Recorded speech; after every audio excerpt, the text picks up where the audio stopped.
was never a mistake about that. And in the beginning, I thought it was funny. In the beginning, I was flattered.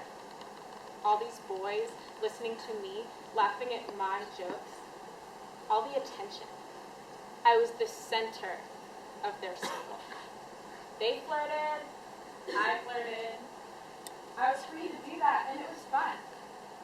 The Vagina Monologues are a set of monologues that tell different stories of women, whether they be like women who are incredibly sexually empowered, or like men telling the stories of women who have been like in domestic or battered relationships.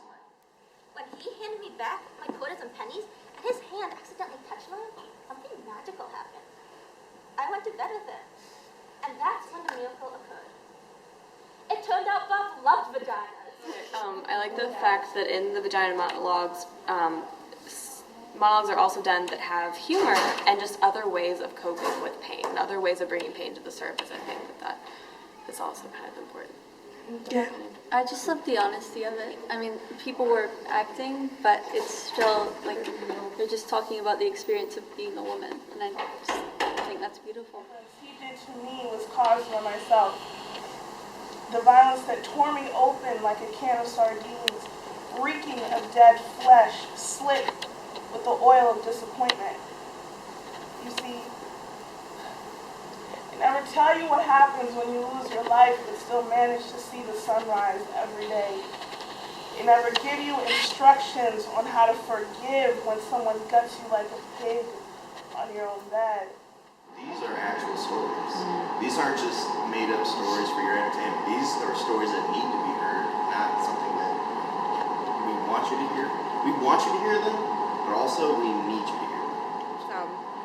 I'm a little frisky.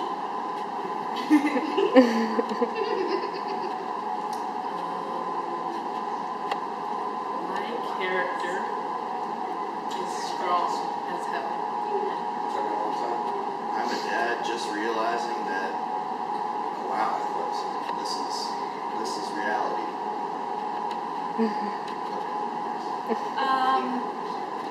I'm reflecting back on my childhood.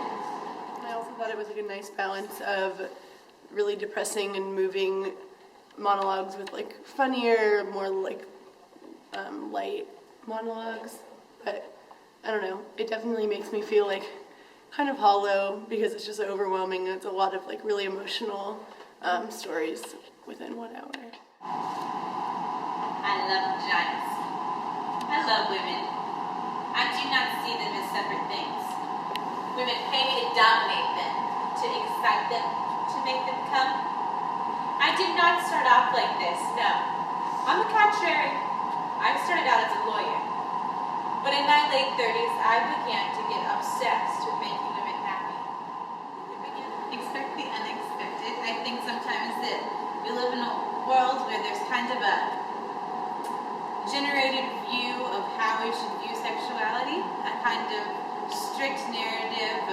Maybe you could be slightly sexual in your life, like maybe you can have 5 partners, like that's probably like the politically correct number of like exploring your sexuality, but not doing it quite too much so the person that you're with next won't approve. And kind of like just being like, you know what, your story is your story, and maybe part of it is no one's damn business, and if you want to put it in people's face, that's also your own prerogative. So, just being free to be you.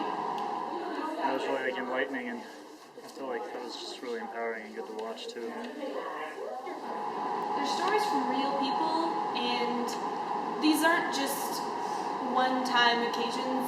Lots of people have similar experiences, and maybe someone can kind of relate to one of the monologues, or they can learn from it and understand someone else's situation. It's real life. Can you do that?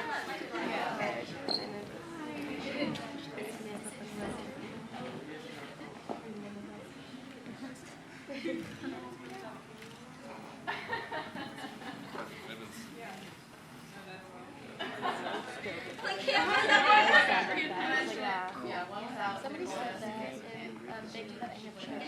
Yeah.